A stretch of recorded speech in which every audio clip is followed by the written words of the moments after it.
Welcome to epsilon academy.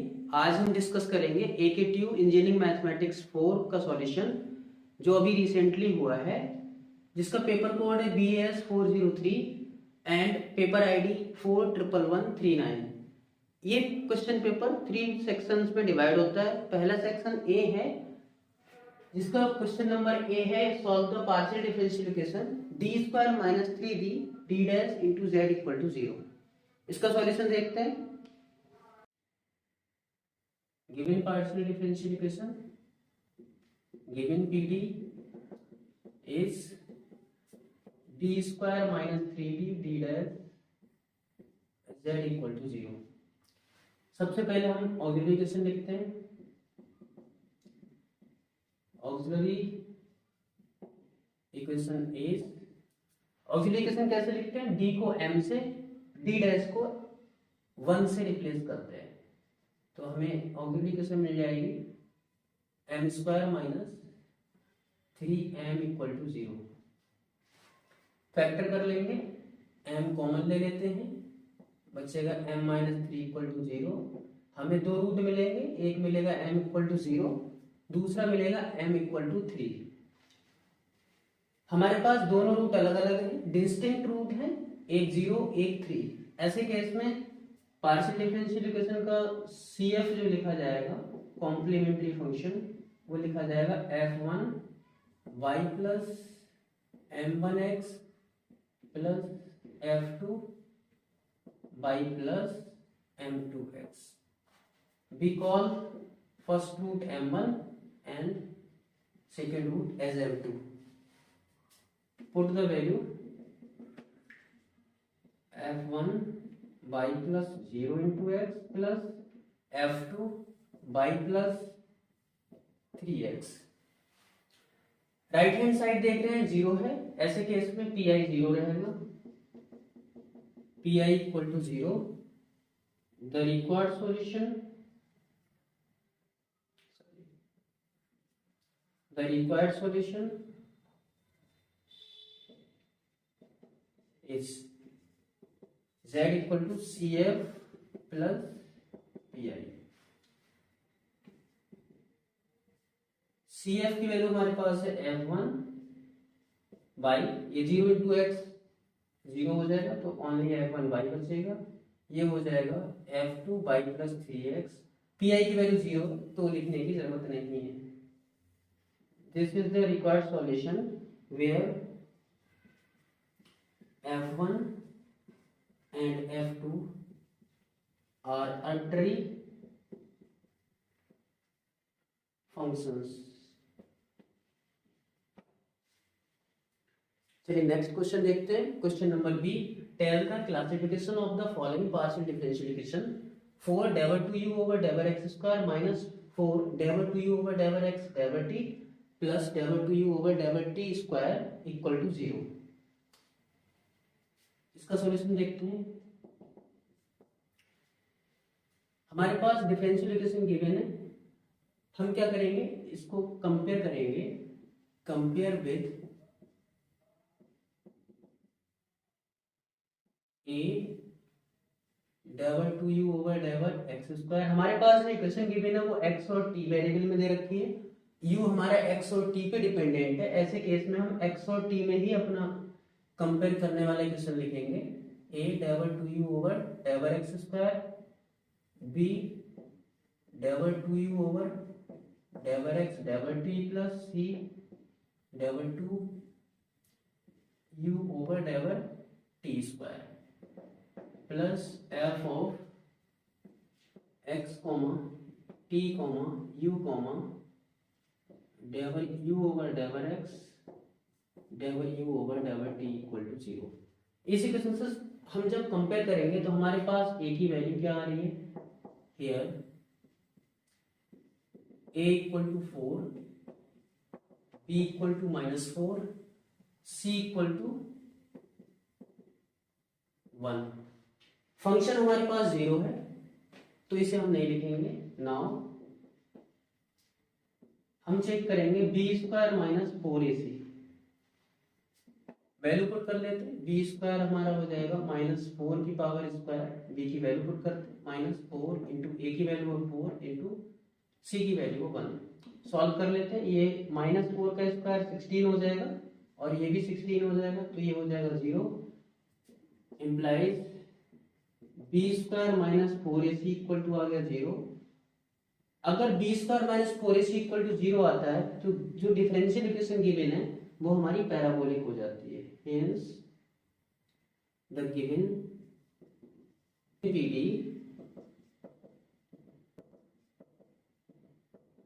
Is parabolic. चलिए next question करते हैं। नेक्स्ट क्वेश्चन है right the formula for rank correlation in the case of tight rank. In case of tight rank,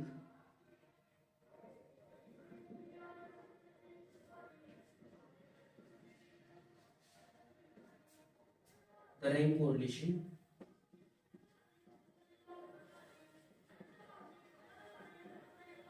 is given by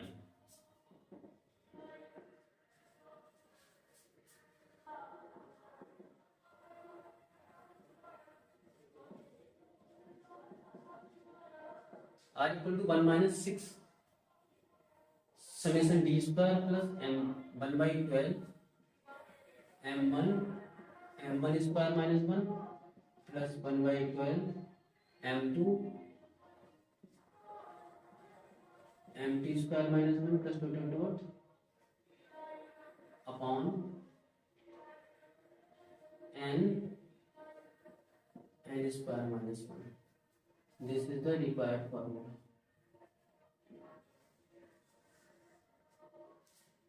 चलिए next question देखते हैं। Calculate the value of k for which function fx equal to 1 upon k whenever x vary from a to b otherwise 0।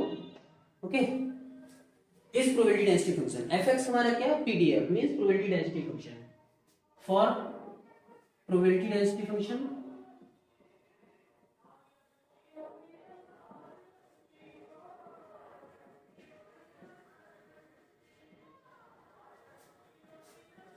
Minus infinity to infinity F X D X equal to 1।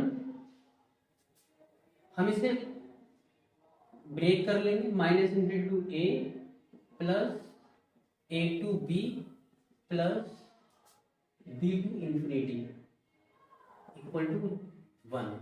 यहाँ पे देखिए F X D x सबके साथ आ जाएगा, F X D x F X D x. ठीक है, हमारे पास इसकी वैल्यू गिवन है। जब हमारा x a से b तक है तब हमें एफ एक्स क्या गिवन है, 1 by k। Otherwise means minus infinity a b to infinity, इसके लिए 0 रहेगा। तो एफ एक्स की वैल्यू लगा लेते हैं, माइनस इंफिनिटी टू a, ये 0 हो जाएगा into D X plus a to b F X D X plus b to infinity 0 into D X equal to 1। ये 0, ये भी टर्म 0, बस इसको इंटीग्रेट करेंगे। ऐसे केस में देखिए इसकी वैल्यू क्या है, इसकी वैल्यू 1 अपॉन के।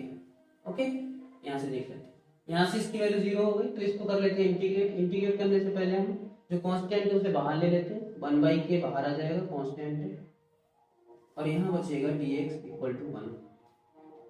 हम इसको सॉल्व कर लेते हैं, इंटीग्रेट कर लेते हैं, 1 अपॉन के इंटीग्रेट करेंगे तो क्या मिलेगा, dx का integration x a to b limit हो जाएंगी इक्वल टू 1।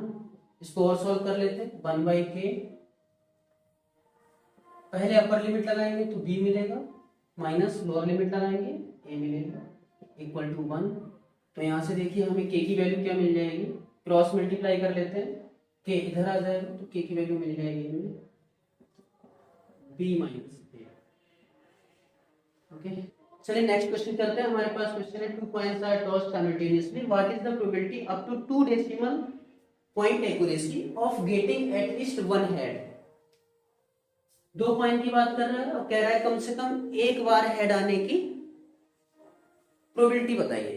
तो देखिए हम पहला पॉइंट ले लेते हैं C1 और दूसरा लेते हैं C2। दोनों को टॉस करेंगे तो क्या क्या पॉसिबिलिटी मिलेंगी, हमें पॉसिबिलिटी मिलेगी, पॉसिबिलिटी C1, अगर हमने C1 पॉइंट टॉस किया तो हमें पहला एच मिल सकता है, ठीक है।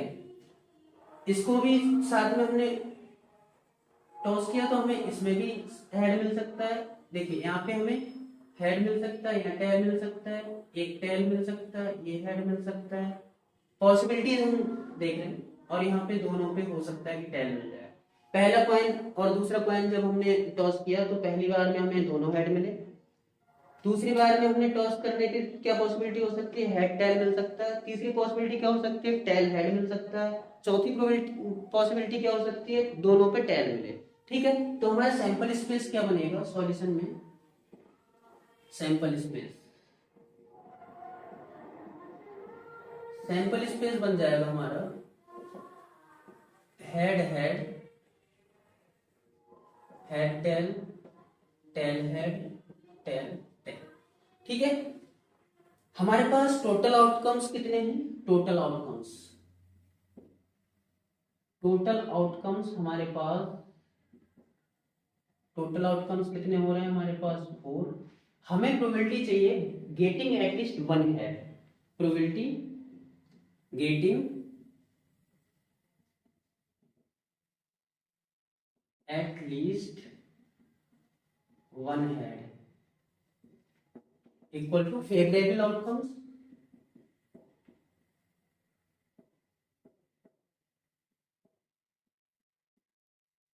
Favourable outcomes upon total outcomes.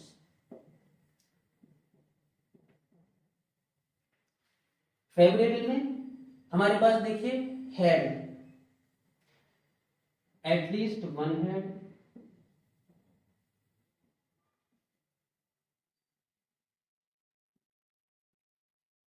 Plus only head divided by total outcomes हमारे पास कितने हैं 4।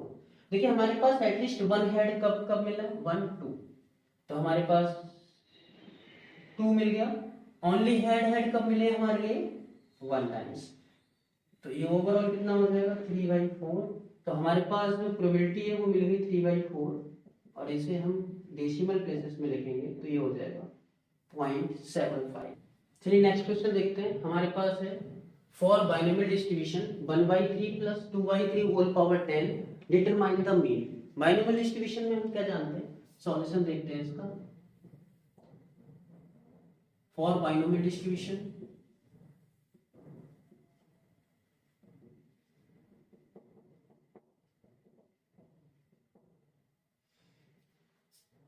q plus p raise to power n,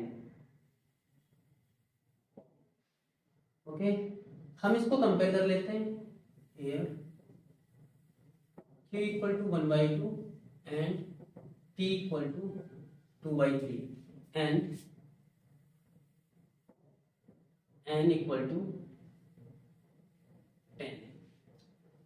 binomial distribution के लिए मीन क्या होता है, मीन पूछा है, मीन म्यू से डिनोट करते हैं जो कि होता है n इंटू पी।